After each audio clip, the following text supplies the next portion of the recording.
السلام علیکم، NTN news کے ساتھ میں ہوں اسامہ اعجاز اور میں ہوں افشین قریشی۔ ہیڈ لائنز آپ نے جانی، بلیٹن کا آغاز کریں گے۔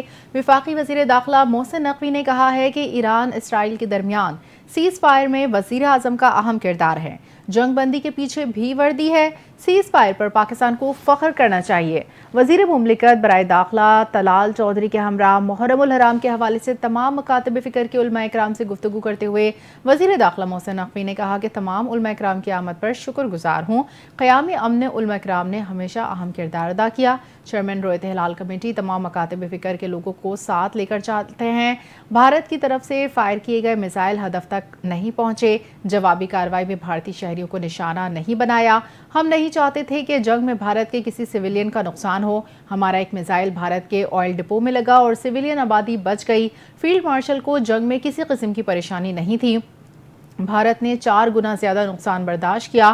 ہم جنگ میں جیت کے بعد یوم آزادی 4 گنا زیادہ منا رہے ہیں۔ وزیر داخلہ نے کہا کہ اس خیبر پختونخوا میں جن علاقوں میں دہشت گردی زیادہ ہے وہاں علماء سے بات چیت کرنا ضروری ہے۔ مقامی لوگوں کی مدد کیے بغیر دہشت گردی ختم نہیں ہو سکتی۔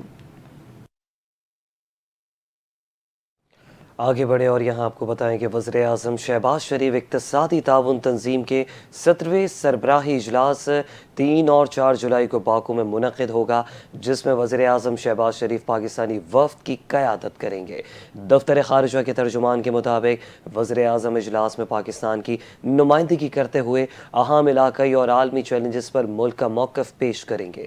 اجلاس کے موقع پر وزیر اعظم شہباز شریف کی دیگر EC اور رکن ممالک کے رہنماؤں سے 2 طرفہ ملاقاتیں بھی متوقع ہیں، جن میں باہمی دلچسپی کے امور، علاقائی تعاون اور ترقیاتی اقدامات پر تبادلہ خیال کیا جائے گا۔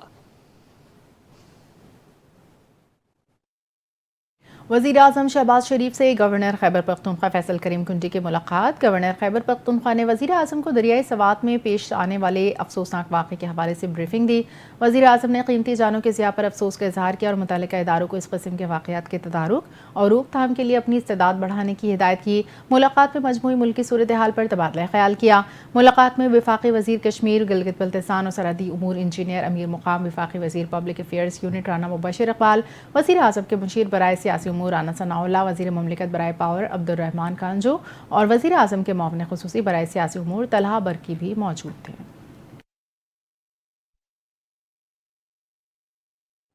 اور اب بات کریں گے مخصوص نشستوں کے حوالے سے۔ آپ کو بتاتے چلیں کہ مخصوص نشستوں کا فیصلہ پاکستان کی سیاسی تاریخ کا بدنما داغ ہے جو پوری ریاست اور اداروں پر لگ چکا ہے۔ ہر فورم پر جمہوریت کی بحالی کے لیے لڑیں گے۔ وزیر اعلیٰ خیبر پختونخوا علی امین گنڈاپور نے سلمان اکرم راجہ، بیرسٹر گوہر شبلی فراز، جنید اکبر کے ہمراہ پریس کانفرنس کرتے ہوئے کہا کہ 26ویں آئینی ترمیم عدلیہ پر ایک حملہ ہے۔ بانی PTI کی جانب سے جس تحریک کا اعلان کیا گیا ہے وہ زور و شور سے جاری رہے گی۔ وزیر اعلیٰ خیبر پختونخوا علی امین گنڈاپور نے یہ بھی کہا کہ ریاست کو چیلنج ہے کہ میری حکومت گرا کر دکھاؤ۔ حقیقی آزادی کے حصول تک جد و جہد جاری رہے گی۔ آج پارلیمانی پارٹی کا اجلاس ہمارے اتحاد کا پیغام ہے۔ تحریک انصاف میں درار پیدا کرنا مخالفین کی بھول ہے۔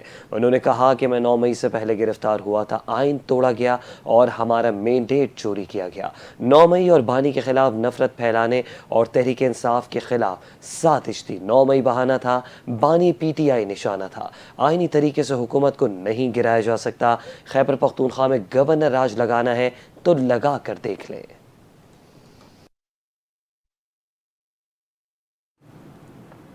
سینیٹر عرفان صدیقی نے کہا ہے کہ عدم اعتماد ایک آئینی اور قانونی چیز ہے، بانی PTI خود اس کا شکار بنے۔ گفتگو میں سینیٹر عرفان صدیقی کا کہنا ہے کہ گورنر کی وزیر اعظم کے ساتھ ملاقات کو سازش سے عبارت کرنا درست نہیں۔ کوئی ایسا حربہ نہیں کریں گے جس سے خیبر پختونخوا کسی بحران میں چلا جائے۔ سینیٹر عرفان صدیقی نے کہا کہ عدم اعتماد سے متعلق کوئی تجویز کسی اعلیٰ سطح پر زیر بحث نہیں۔ انہوں نے کہا کہ احتجاج PTI سمیت ہر سیاسی جماعت کا آئینی و جمہوری حق ہے۔ احتجاج کی آڑ میں انتشار پھیلانے پر حکومت کارروائی کرے گی۔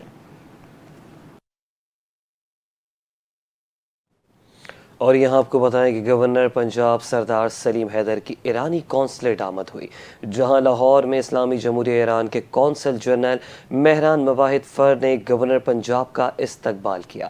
گورنر پنجاب نے اسرائیلی جارحیت میں شہید ہونے والوں کے لیے فاتح خوانی کی اور شہداء کو خراج عقیدت پیش کیا۔ ایرانی قونصل جنرل نے اسرائیلی جارحیت کے خلاف پاکستانی حکومت اور قوم کی حمایت کا شکریہ ادا کیا۔ گورنر پنجاب نے یہ بھی کہا کہ ایران نے اسرائیل کی جارحیت کا بھرپور اور مؤثر طریقے سے جواب دیا اور سرخرو بھی ہوا۔ کافی عرصے سے پوری اسلامی دنیا کو عدم استحکام کا شکار کرنے کی سازش چل رہی تھی۔ اتحاد کی طاقت سے ایسے عناصر کو شکست دی جا سکتی ہے۔ پاکستان کا ایران کے ساتھ نہ ٹوٹنے والا محبت کا گہرا رشتہ ہے۔ دونوں ملکوں کے درمیان تعلقات مذہب، ثقافت اور تاریخ سے جڑے ہیں۔ ایران کے تعلقات کو مزید بڑھائیں گے۔ D G rescue Khyber Pakhtunkhwa شاہ فہد سانحہ سوات سے متعلق بنائی گئی انکوائری کمیٹی کے سامنے پیش ہو گئے۔ انکوائری کمیٹی نے ڈی جی ریسکیو سے سوال کیا، جس وقت واقعہ ہوا آپ کہاں تھے؟ ڈی جی ریسکیو شاہ فہد نے جواب دیا، جس وقت واقعہ پیش آیا میں پشاور میں تھا۔ کمیٹی نے سوال کیا، ریسکیو اہلکاروں نے سیلاب میں پھنسے افراد کو بچانے کے لیے کیا کیا؟ شاہ فہد نے کہا کہ 27 جون کو سوات میں مختلف مقامات پر سیلاب میں پھنسے افراد کو بچانے کے لیے آپریشنز کیے، جس کے دوران درجنوں افراد کو بچایا گیا۔ انہوں نے کہا کہ 9:45 پر کال موصول ہوئی، ایمبولینس موقع پر پہنچی، تاہم ایمرجنسی کی نوعیت الگ تھی۔ واقعے کی جگہ پر غوطہ خور، کشتی اور دیگر سامان بھیجا۔ عالمی مالیاتی فنڈ IMF کی ایک اور شرط پوری ہو گئی ہے۔ اسٹیٹ بینک کے ذخائر فنڈ کے مقررہ $14 ارب ہدف سے زیادہ ہو گئے۔ اسٹیٹ بینک آف پاکستان کے مطابق مالی سال 2025 کے اختتام پر اسٹیٹ بینک کے زر مبادلہ $14.51 ارب رہے۔ اسٹیٹ بینک کے مطابق مالی سال 2025 میں زر مبادلہ ذخائر $5.12 ارب بڑھے ہیں۔ مالی سال 24 کے اختتام پر اسٹیٹ بینک کے زر مبادلہ ذخائر $9.39 ارب تھے۔ اسٹیٹ بینک کا کہنا ہے کہ کرنٹ اکاؤنٹ بہتری اور متوازن انفلوز وقت پر موصول ہونے سے زر مبادلہ ذخائر بہتر ہوئے۔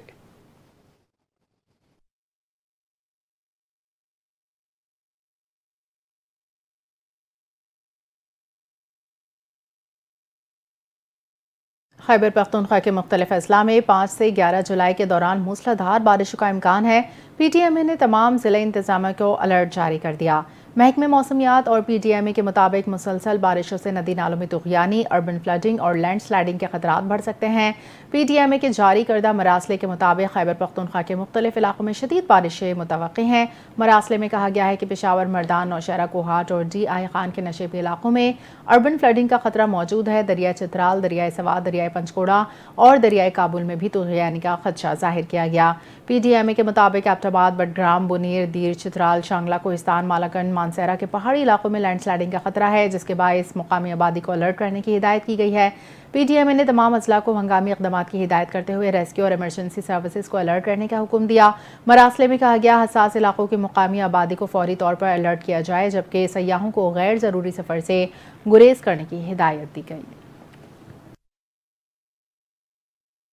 پنجاب بھر میں مونسون کی بارشوں کا نیا سسٹم داخل ہو چکا ہے اور صوبے کے مختلف اضلاع میں آئندہ 2 سے 3 روز کے دوران کہیں ہلکی تو کہیں تیز بارش کا امکان ہے۔ لاہور میں ہبز اور ہلکی ہوائیں چلنے کی پیشگوئی کی گئی۔ محکمہ موسمیات کے مطابق مونسون کا یہ سسٹم 5 جولائی تک پنجاب کے مختلف علاقوں پر اثر انداز ہوتا رہے گا۔ لاہور میں ہبز میں اضافے کے ساتھ ساتھ ہلکی ہواؤں کا سلسلہ بھی جاری رہے گا۔ جنوبی وزیرستان اپر دیر میں سیکیورٹی خدشات کے باعث صبح 6 سے شام 7 بجے تک مکمل کرفیو نافذ، جس کے تحت تمام تحصیلوں میں نقل و حرکت پر پابندی عائد ہوگی۔ مکین، تاکانی، گرم اور شیروانی تک آمد و رفت نہیں ہو سکے گی۔ عزیز آباد چوک سے شینوار سیک، مولا خان سرائے اور چمگلائی کو بھی بند کر دیا گیا۔ ایمرجنسی کی صورت میں شناختی کارڈ اور دستاویزات کے ساتھ سفر ممکن ہوگا۔ نوٹیفیکیشن میں شہریوں سے کہا گیا کہ سیکیورٹی فورسز کی گاڑی دیکھ کر گاڑی کو 100 میٹر دور کھڑا کیا جائے۔ عوام امن و امان کے لیے تعاون کریں۔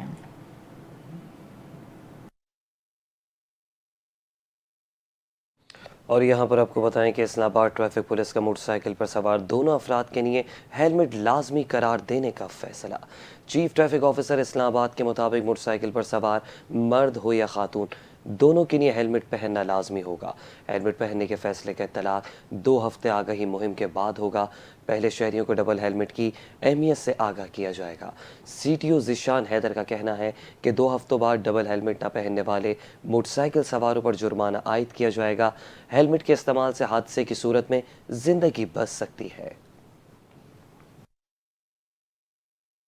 ساحل پولیس نے ڈیفنس فیس 8 سی ویو وال مسجد کے قریب کارروائی کرتے ہوئے پولیس یونیفارم پہن کر موٹر سائیکل پر گشت کرنے والے 6 جعلی اہلکاروں کو گرفتار کر لیا۔ ملزمان کا کہنا ہے ٹک ٹاک بنانے کے شوق میں شہریوں پر روب ڈالنے کے لیے پولیس یونیفارم پہنا تھا۔ پولیس حکام نے بتایا ڈیفنس کے فیس 8 سی ویو وال کے قریب گشت پر موجود ساحل تھانے کے پولیس اہلکاروں نے 3 موٹر سائیکلوں پر سوار پولیس یونیفارم پہنے 6 مشکوک افراد کو روکا۔ ڈیوٹی پر موجود اہلکاروں نے ان سے سروس کارڈ طلب کیا، جس پر تمام وردی پہنے افراد نے سروس کارڈ نہ ہونے کا اعتراف کر لیا۔ پولیس نے سختی سے ان افراد سے باز پرس کی تو انہوں نے مزید اعتراف کیا کہ وہ حقیقی پولیس اہلکار نہیں بلکہ ٹک ٹاک ویڈیو بنانے کے لیے شوقیہ وردی پہن کر عوام پر روب ڈالنے کی کوشش کر رہے تھے۔ حکام نے بتایا گرفتار کیے گئے ملزمان میں شہریار خان، محمد رضوان، یوسف خان، نور فراز، محمد کاشف، حماد وزیر زادہ شامل ہیں۔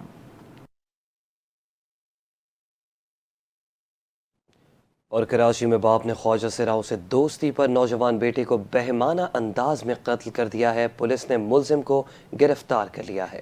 پولیس کا کہنا ہے کہ ملزم نے بتایا کہ اس کے بیٹے کے خواجہ سرا افراد سے دوستانہ تعلقات تھے اور وہ ان سے اکثر ملاقات کرتا تھا۔ والد کا کہنا تھا کہ اس نے بیٹے کو کئی بار ان سے دور رہنے کی ہدایت کی تھی مگر وہ باز نہ آیا۔ والد نے دعویٰ کیا کہ پہلے اس نے بیٹے کو بجلی کے جھٹکے دیے اور بعد ازاں بیلچے کے وار سے قتل کر دیا۔ لاش کو قانونی کارروائی کے لیے عباسی شہید اسپتال منتقل کر دیا گیا۔ پولیس کا کہنا ہے کہ ملزم مذہبی رجحان رکھتا تھا اور اس نے قتل پر کسی قسم کی ندامت کا اظہار نہیں کیا۔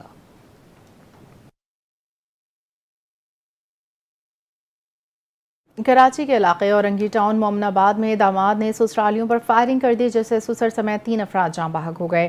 پولیس کے مطابق مقتول عمران اپنے رشتہ داروں کے ہمراہ بیٹی کے گھر آیا تھا۔ گھر میں خاندانی جھگڑے کے دوران عمران کے داماد اور رشتہ دار نے فائرنگ کر دی۔ فائرنگ سے عمران، گلبخ خان اور امین جاں بحق ہو گئے۔ پولیس کا کہنا ہے واقعے کے بعد بروقت کارروائی کرتے ہوئے مقتول عمران کی بیٹی کے سسر شاہ جہان اور رشتہ دار کو گرفتار کر لیا جبکہ حمید اور اس کا بھائی رحمت فرار ہیں۔ پولیس کے مطابق جائے وقوع سے 1 پستول برآمد کیا گیا۔ واقعے کی مکمل تحقیقات جاری ہیں اور جلد دیگر ملزمان کو گرفتار کر لیا جائے گا۔ بہاولپور سے آپ کو اہم خبر دے رہے ہیں جہاں سی ٹی ٹی نے کارروائی کرتے ہوئے 14 سنگین مقدمات میں ملوث ملزمان کو زخمی حالت میں گرفتار جان لیتے ہیں اپنے نمائندے حسنین پرہار سے۔ جی حسنین، آگاہ کیجیے گا۔ ہاں جی بالکل، دیکھا جاتا ہے کہ ملک بھر کی طرح جو ہے سی سی ٹی جو ہے متحرک ہو چکی ہے۔ اسی دوران بہاولپور کے اندر جو ہے یہ متعدد مقدمات کے اندر جو تھا یہ ملوث تھے اور ان کو جو ہے سما سٹا کی حدود کے اندر جو ہے سی سی ٹی نے کارروائی کرتے ہوئے ملزمان کا تعاقب کیا۔ تعاقب کرنے کے دوران ملزم جو تھے وہ فرار ہونے کی کوشش کی اور ملزم جو ہے اپنے ہی ساتھیوں کی فائرنگ سے جو ہے ہلاک ہو گیا۔ جو باقی 2 ملزم تھے وہ فرار ہونے میں کامیاب ہو گئے۔ جی، پاکستان کی سفارتی حکمت عملی کامیاب۔ پہلگام واقعے پر کوارڈ ممالک کا واشنگٹن میں ایک مشترکہ بیان جاری ہو گیا۔ سی این بی سی کے مطابق کوارڈ ممالک بھارت، امریکہ، جاپان، آسٹریلیا کی جانب سے پہلگام واقعے کی شدید مذمت اور فوری انصاف کا مطالبہ کیا گیا۔ تاہم کوارڈ مشترکہ بیانیے میں پاکستان کا نام لیا گیا اور نہ ہی پاکستان کو حملے کا ذمہ دار ٹھہرایا گیا۔ بھارت کے پاکستان پر عائد کردہ الزامات کو عالمی برادری نے ایک بار پھر مکمل طور پر مسترد کر دیا۔ کوارڈ کا مشترکہ بیان بھارتی بیانیے کی عالمی سطح پر عدم قبولیت کا منہ بولتا ثبوت ہے۔ بھارت کی کوارڈ تنظیم میں بھی پاکستان کو دہشت گردی سے جوڑنے کی کوشش ناکام ہو گئی۔ اقوام متحدہ اور دیگر عالمی ادارے بھارت کے ایک طرفہ الزامات کے بجائے قانونی شواہد اور بین الاقوامی ضوابط پر انحصار کرتے ہیں۔ مودی سرکار پاکستان کو عالمی سطح پر بدنام کرنے کے بجائے خود عالمی سطح پر بے بار ثابت ہو چکی ہے۔ پہلگام حملے پر عالمی رد عمل اس حقیقت کو واضح کرتا ہے کہ پاکستان اب ایک ذمہ دار ریاست کے طور پر تسلیم کیا جا چکا ہے۔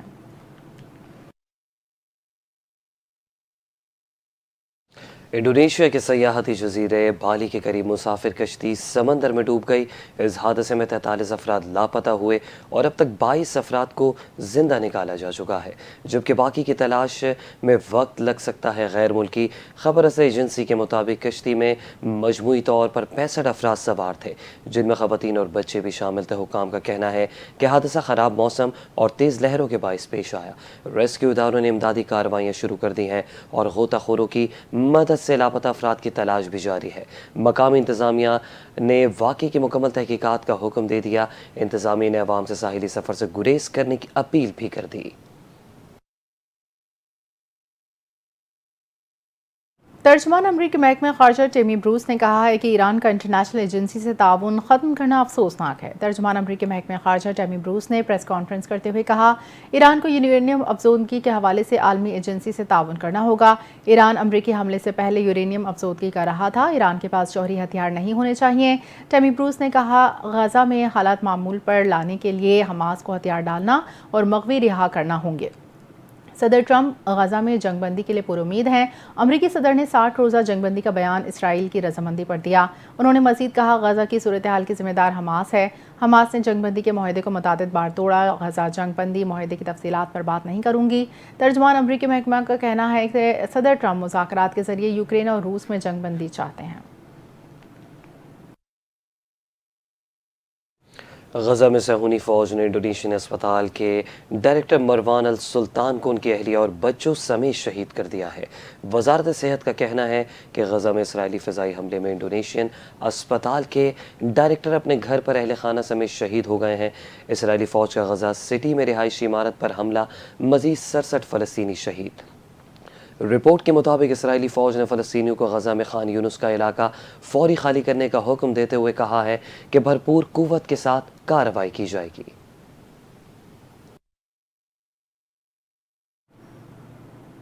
حماس نے تصدیق کرتے ہوئے کہا ہے کہ امریکی صدر ڈونلڈ ٹرمپ کی جانب سے آخری جنگ بندی کی پیش کردہ تجویز کا جائزہ لے رہے ہیں۔ غیر ملکی خبر رساں ایجنسی کے مطابق حماس نے واضح کیا کہ کسی بھی معاہدے کی بنیادی شرط اسرائیلی فوج کا غزہ سے مکمل انخلاء ہوگی۔ امریکی صدر ٹرمپ نے منگل کو اعلان کیا تھا کہ اسرائیل حماس کے ساتھ 60 روزہ جنگ بندی کے لیے مطلوبہ شرائط پر آمادہ ہو چکا ہے۔ عالمی میڈیا کی رپورٹ کے مطابق حماس نے اپنے بیان میں کہا کہ وہ مصر اور قطر کے ذریعے موصول ہونے والی تازہ پیشکش پر غور کر رہی ہے اور ایسی ڈیل کے خواہاں ہے جو جنگ کا خاتمہ اور اسرائیلی فوج کا غزہ سے انخلاء یقینی بنائیں۔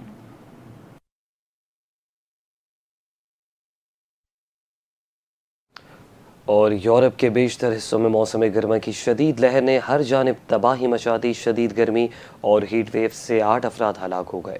شدید گرمی کے باعث جنگلات میں آگ بھی بھڑک اٹھی۔ سوئس پاور پلانٹ میں ایک جوہری ری ایکٹر بند کر دیا گیا ہے۔ پیرس میں پارہ 42 ڈگری کو چھو گیا تو ایفل ٹاور سیاحوں اور شہریوں کے لیے بند کر دیا گیا۔ 4 افراد اسپین، 2 فرانس اور 2 اٹلی میں ہلاک ہو چکے ہیں۔ اٹلی میں 18 شہروں کے لیے شدید گرمی کی وجہ سے ریڈ الرٹ جاری کر دیا گیا ہے اور ترکی میں بھی شدید گرمی اور جنگلات کی آگ پر قابو پانے کی کوششیں جاری ہیں۔ اٹلی، فرانس اور جرمنی نے غیر مستحکم ماحول میں حد سے زیادہ گرمی کی وجہ سے شدید طوفان کے خطرے سے بھی خبردار کر دیا ہے۔ ماہرین موسمیات کا کہنا ہے یہ گرمی کی لہر معمول سے کہیں پہلے شروع ہوئی ہے، جو یورپ کے موسم گرما کے لیے غیر معمولی ہے۔